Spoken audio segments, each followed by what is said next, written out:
Hey everybody, this is Mr. Hardcore Mode, where nothing is easy, here to bring you a hard rant on Marathon, a game made by Bungie, not the creators of Halo, but the creators of Destiny. You're gonna have to differentiate between the two. The Halo devs are long gone. They got families, they got other stuff that they're doing. They have moved past the whole gaming industry, or maybe they're working on different, sort of gaming outlets. They are gone. These devs primarily have never worked on Halo. Let's just let that run by. They have not worked on Halo, but for some odd reason, they are the creators of Halo. I don't know why they say that, but anyway, we are going to check out this game.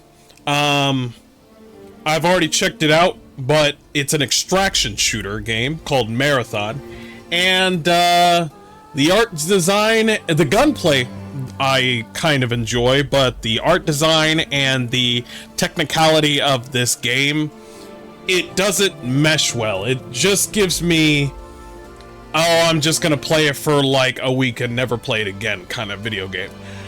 So we're gonna go ahead and look at it right now. Let's go ahead and do that. So, warriors and wenches, good to have you. Let's go ahead and start this up. Alright, let your balls sag out, let your titties hang low. Let's do this.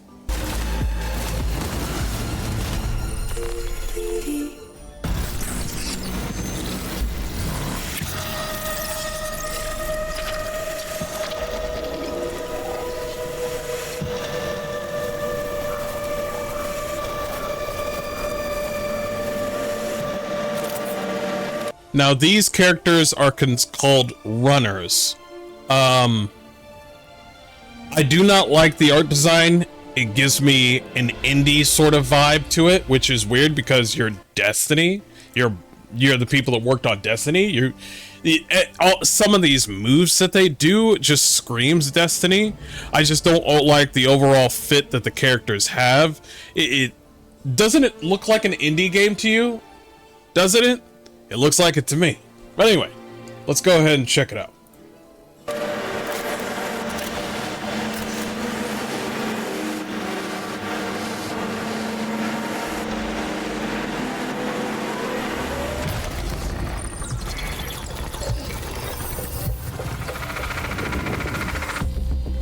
Marathon is a team-based extraction shooter set around the mysterious and cutthroat world of Tau Ceti 4. You are a runner, a cybernetic mercenary who's given up their human form for a biosynthetic shell with unique abilities and stats. Capable. They haven't really given up their human form. We actually have a whole 8-minute video of Marathon, and it's a video giving you some light novelty, like, sort of story. You ever watch Sex, Death, and Robots? It's literally the same people that worked on one of these short stories last season, but it's a really good video. It's like 8 minutes and 30 seconds, but literally what happens to these people, it doesn't seem like they meant to do it. So I don't know why he said that. The people were going about their lives, and then out of nowhere, they just exploded with rainbow shit, and then they turned into these people. So, I mean, I guess there's some lore there, but it's really confusing on how they turned out to look the way they are. I guess every character looks like a rainbow, so I don't know. All of both tactical and fast-paced combat. Here you'll fight in a crew of up to 3 players across a variety of zones and points of interest. There is something that I'm with the way things look.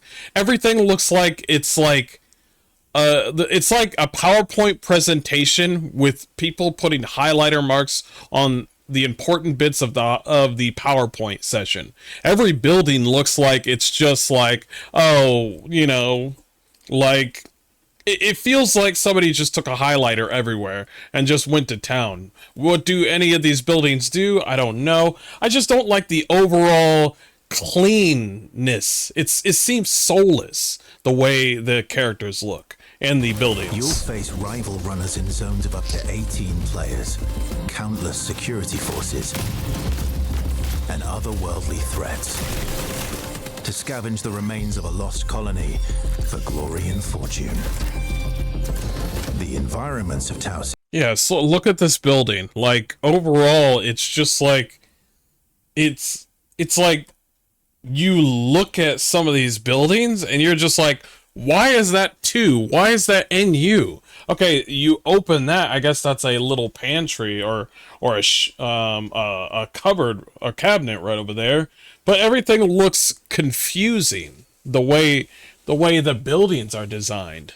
It almost feels like everything could just be designed to just automatically move. Like this whole building looks like it could just go into the back of a truck and then you could just, I don't know. It's just, a lot of the design doesn't make sense to me. Now, if that's what they want to do, that's what they want to do. But it's going to push away a lot of people.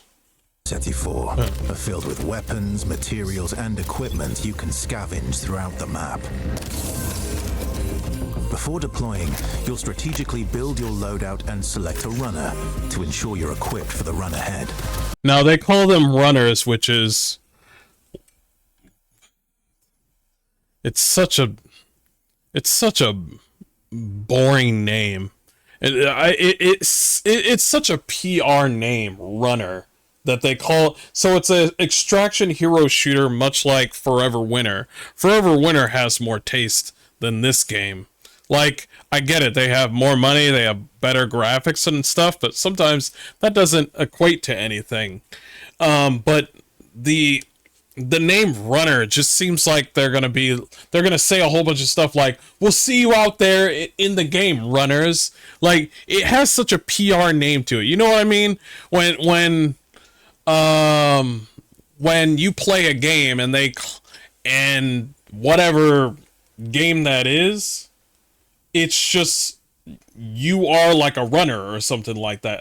What's a good term? Man, think of any game where they call you something, or plane walkers, or runners, or it's just like, oh, I'll see you out there, runners. And how you runners doing? It's like, oh, you gonna be out there playing marathon, you runner? And I'm like, trust me, when you watch their PR videos, their marketing videos, that's how they, try to hype people up. But it doesn't. You start to notice a pattern with things where if they start to do this whole PR speak where it's just like, oh man, you're a runner, and I'm just like, oh god, is this game gonna be bland and boring?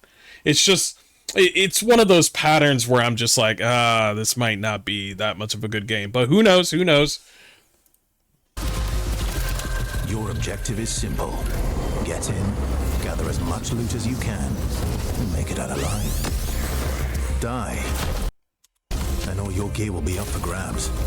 Now, I like the fact that all your gear is going to be up for grabs, but here's the thing. What I've been hearing. Apparently, after every season, and you're not going to like this, apparently after every season, all that loot that you've just gained is going to be evaporated. So every season. So this is what's going to push people away big times, because they want to gather up loot, get loot, and then move on. And then they're like, ooh, man, I like to look at all my loot. But when you tell somebody, oh, next season it's going to change, so everybody is just going to start off clean with a new set of loot. And I'm like, why would you do this? And I'm thinking to myself, I think I know why they're doing this. I think I know exactly why. They want everybody to be at an even playing field all the damn time. And I don't like that. I think if you worked hard at something, you earned this. You earn that loot. You keep that loot. But if you do this, oh man, well, we want everybody to start off fresh and new and stuff. Like, for example, Marvel Rivals does it differently because you don't gain anything from Marvel Rivals. There's no loot involved. Every season, you start off differently depending on your rank in competitive rank. But it's just a rank. You build up and get better and then get back to get back to getting a better overall rank. Your goal in Marvel Rivals is to play the game, get better, and then win. Get those victories. You know, less defeats, more victories. This game is focused on loot. But if you take the loot away, then what the hell are they doing? What's the reason why? See, this is why I couldn't play that other game. What's it called? It was a survival, like, online shooter game. I think it involved, it was like a South Korean game, but they were just like, every season, everybody just loses their loot. And I'm like, why do you guys do this? And I think I know why. It's because they want people, they expect people to just try it all over again. Newsflash, that shit don't work. Because if somebody builds a castle out of sand and then you just kick it, you think they have enough enthusiasm to make another one? Another castle out of sand? No! Survive, and your loot can be taken into future runs as you grow in power. Future runs in the season. They didn't say that, but I did. Fill your now, the way this whole screen looks very plain. It's an alpha, so who knows. The gun looks nice, I guess, but there's a certain aesthetic with a lot of this loot. Looks like you got a shield. Some credits are involved. You can carry more depending on your backpack. That makes sense. Overall, some of this makes sense with like other games like Escape from Tarkov. Death is inevitable, but it's never the end. Think quickly on your feet and outplay your opponents, and in your next run, you and your teammates will be the ones coming out on top. And even if you're down on your luck, factions can sponsor you with a fresh loadout, so you can get right back into the fight. I do like factions. Factions are nice. However, how big are these factions? That's my thing. What are you doing with these factions besides just doing quests? If you are going to make this, by the way, this game you have to pay for it. It's not fucking free, unlike some of these other games. Okay? No, actually, to be fair, Escape from Tarkov isn't free. Forever Winter is not free, and Hunt Showdown is not free. All of those are extraction shooters, to be fair. However, since you're a AAA developer, how much is this game going to be? I've heard some people say it's not going to be like $60 or $80. I think it is. I think it's going to be at least 60. Some people are saying 40. But the way I saw Luke Stevens and he played the game and he was talking to the developers and he said, how much is this game going to be? And the guy said, and I quote, "I know how much it's going to be, but I'm not going to tell you." So that sort of narcissistic asshole sort of remark right there makes me believe that you guys are kind of high and mighty. At least him. At least that individual that he was speaking to. Being a little bitch like that, where it's just like, why didn't you just say, sorry, we can't specify at this moment. We'll let you know in future updates. There is a strong emphasis on narcissism and spending money frivolously when it comes to AAA developers. If you watch the videos before they show this video of this 5-minute gameplay session, before all this, before you actually watch the game marathon, you actually watch the developers in this really nice big room with every other developer, and they're just talking about the game. We want to see the game. We don't want you fat ass, ugly bitches sitting down talking about the game. This is why people like Miyazaki, because he doesn't talk to people. Not that much anyway. He gives you the game. Here's the trailer. There you go. Figure it out. There's a little bit of gameplay. We'll see you when it comes out. Bye-bye. There'll be another trailer later, and then the game will come out. Not this, we spent all this money on this high quality room to like show you the game, and I'm just like, Why would you? Oh, okay, okay, you spent all this money. Is this game going to equate to this nice room that you got? I hope so. I really hope so. Bungie brings its best-in-class first-person multiplayer action to the forefront. Dynamic and tactile gunplay. Runners with unique playstyle. As much as I know that Bungie has really good gunplay, a lot of these other developers out here that are making their own game, we got Metal Eden and we also got Voidbreaker and all these other different games, they are actually proving themselves very well that they can also do great gunplay besides Bungie. Like these indie developers are actually showing that, oh man, I could do it too. Like, it's not just Bungie. It's not just, oh man, we can do the gunplay. This game's gonna feel like Apex Legends. Other developers are proving that they can do that and a lot more. Styles and customizable builds create highly dynamic and strategic team fights. Whether you're on a zero-to-hero run or high-rolling with powerful... I don't like this design at all. It gives me no pleasure to play any of these characters. At least she has hips and it shows that she's a woman, but the way the characters are designed is an absolute downgrade from Destiny. Everything looks like... It seems like these characters were made from Roblox developers. From Roblox modders. Like, I don't see the theme here. Here, you'll need to use your best judgment when you decide which fights to pick and how. Because no matter how geared you are, players with skill and strategy will always have the edge. Marathon is designed to be played in crews, with contextual pings, shared objectives, and down but not out, to streamline playing with your friends. Death is not the end.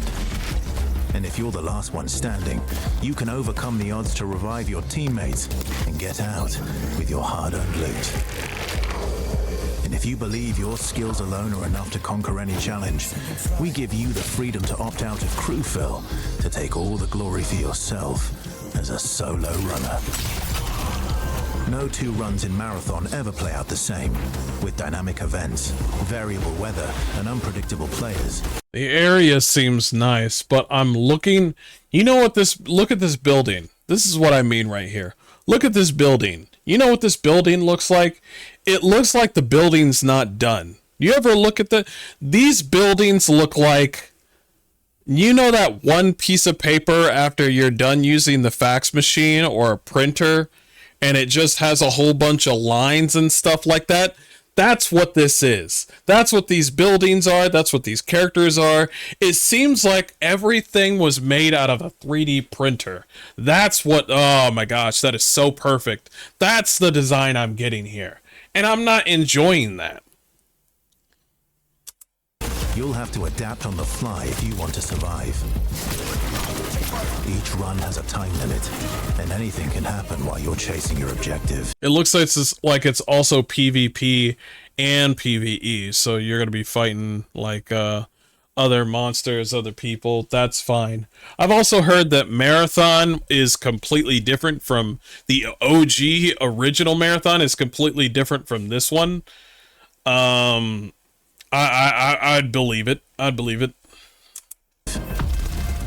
Looking to unlock upgrades or increase your faction reputation?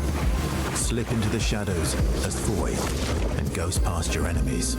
Search the map for rare materials and profit opportunities without... I just don't like that design. I just don't. How am I supposed to... Here's the thing. Here's the thing.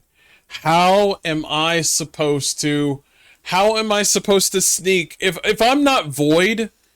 If I'm not Void, how am I supposed to sneak? You mean to tell... You have designated... I believe this spike-haired girl is the fast one. The very agile one. How is she supposed to sneak? Because this is what it is with... that you need to understand with extraction shooters.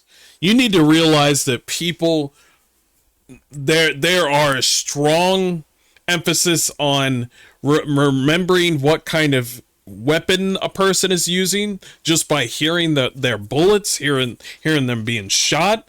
Emphasis on stealth. Emphasis on, oh man, what else? Emphasis on learning. I think that's one thing that's very important, which I'm not so sure with this game. There's a big emphasis on learning the game when it comes to extraction shooters.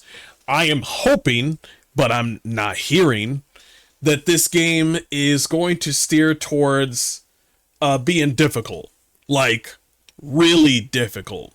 And people losing their loot every season doesn't instill any confidence in me, because it's just like, oh, you're trying to make everything an even playing field. Well, why would you do that? Maybe it would be best to just have people have their loot, let people keep their loot, and if somebody beats that person that has a whole bunch of loot, and somebody who's kitted out with just a knife, they beat that person, they are rewarded with that loot, and they keep the loot even past the seasons.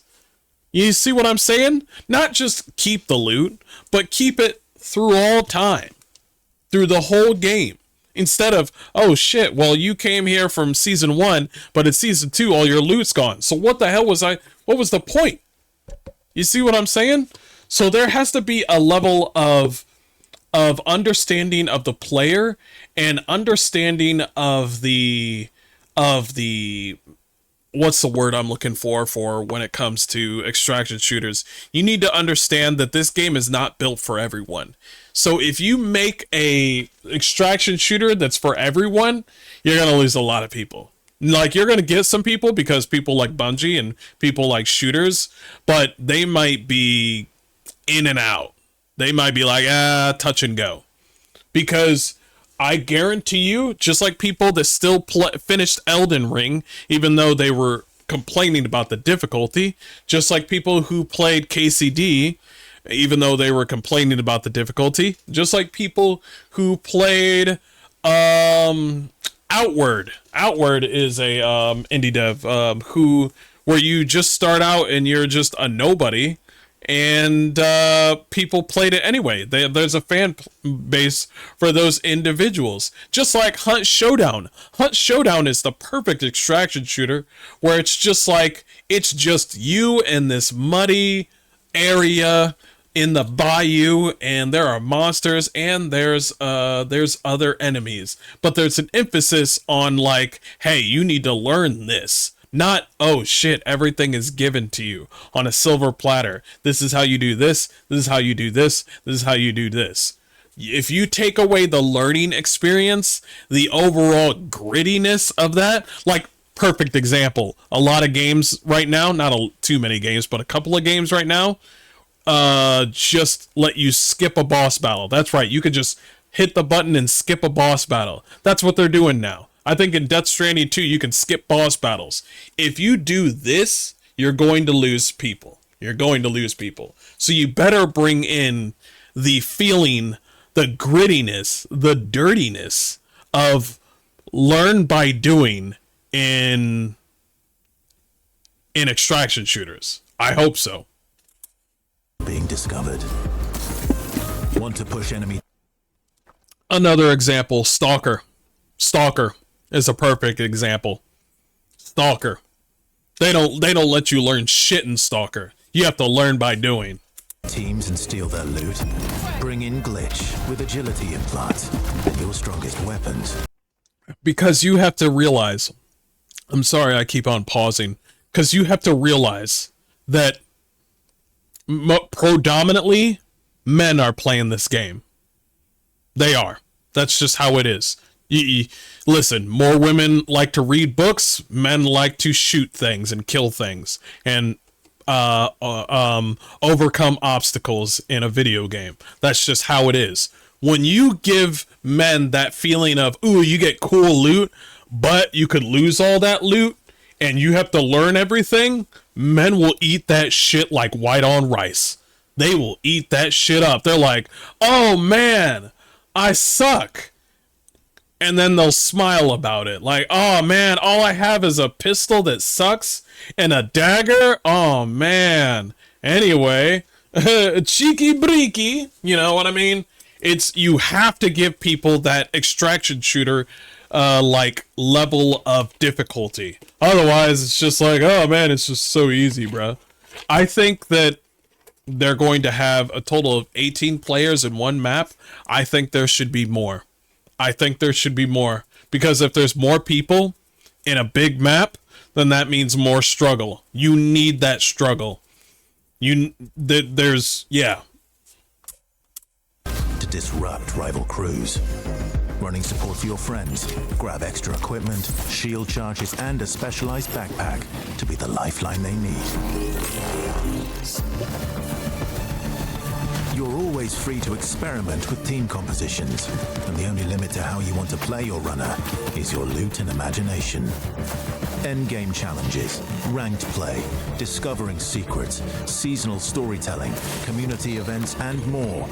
I don't think people are going to like the seasonal storytelling because you really don't have much here at the moment. Because what sort of story are you going to tell exactly? Like, I guess the same thing is with Overwatch. I think after Overwatch and how they fucked up the story, I'm not so sure the story is going to be good here. Like Marvel Rivals, like I guess I could let the story go, but I don't think the story is gonna be all that great, much like it's all about the trailers. It's not about the little secrets. The secrets are fine. I mean, you're always gonna have that person that's the lore nerd for certain games like this. Like, I used to watch a person that did Division lore stories, but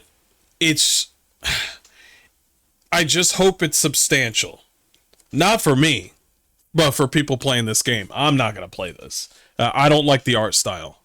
All await you in Season 1, where you and your friends will start to unravel the mysteries of Tau Ceti 4. Remember, you're only ever one run away from your next big score.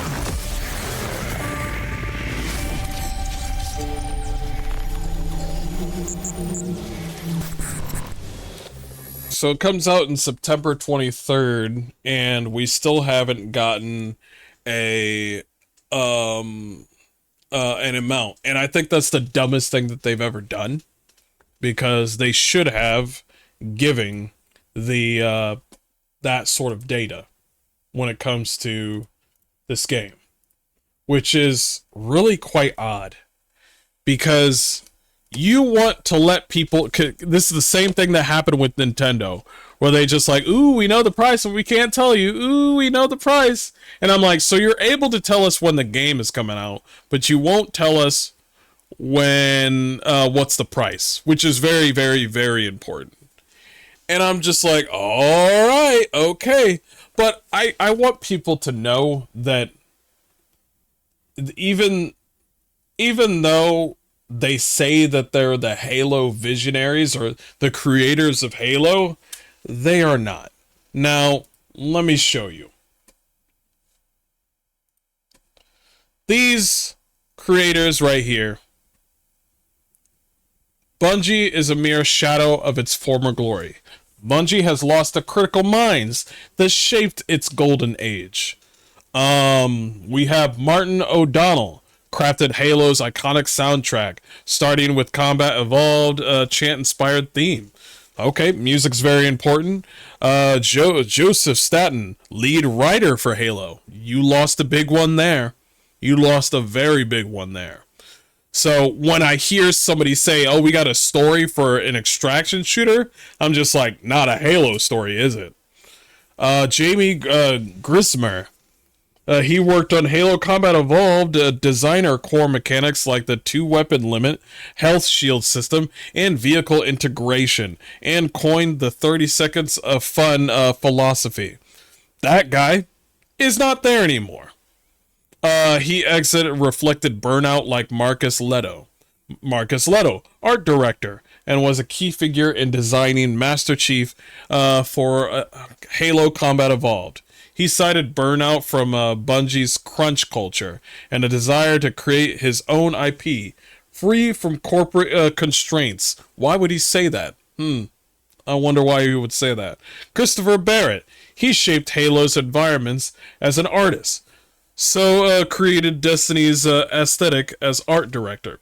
He was fired from Bungie in 2024 for alleged inappropriate behavior, sparking a lawsuit over a disputed $45 million payout. That shit was debunked. He never did anything. But you know how it is. You know how it is when it comes to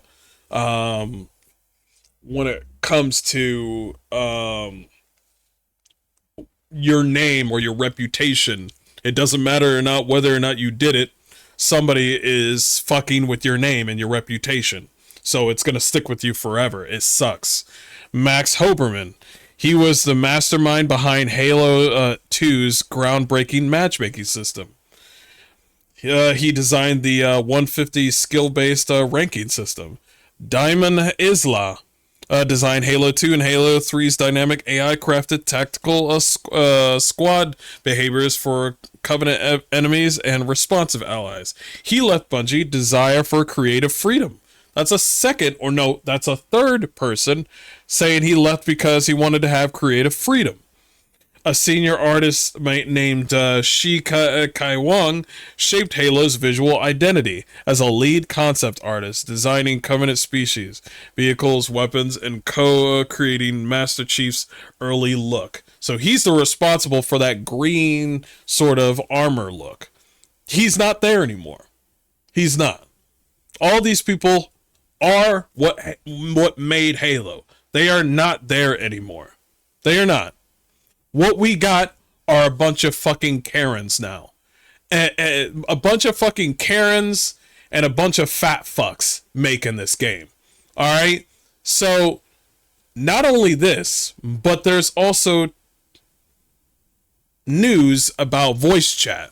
About how they're trying to make everything inclusive for, like, make sure nobody's, trying to say anything bad in voice chat or anything. So there's a voice chat issue that they're saying it's like, oh, we don't want anybody getting their fifis hurt, when that's literally prime Halo. That's video game. If you are hurt about somebody's you getting your fifis hurt on a fucking video game, suck that shit up. The video games ain't for you. Turn mute. There's the mute button. There you go. That's your thing. I find this game to be, if this game, you know what this game is? It's mid. And I don't do mid because you're a AAA developer and you shouldn't be mid. AAA, mid games should be for indie developers, AA developers. If you're AAA and you're making a mid product, you think I'm going to buy your game? We know how much you want us to spend on AAA or quadruple A video games. And I'm not doing it. $80, $90, $100? No. The game's fine. The game's okay. The game's mid. The game's not that bad. I don't have not that bad $80 cash money flow right now. I'm sorry. And most of us don't. Okay? So, no. Not for me. Not for me. But anyway, I'm going to leave it there, guys. Thanks so much for joining me. I appreciate each and every one of you. I'm going to continue playing games that I actually do enjoy, and I'm going to skip this whatever the fuck it is. Anyway, y'all have a good day. I'll see you next time. Peace.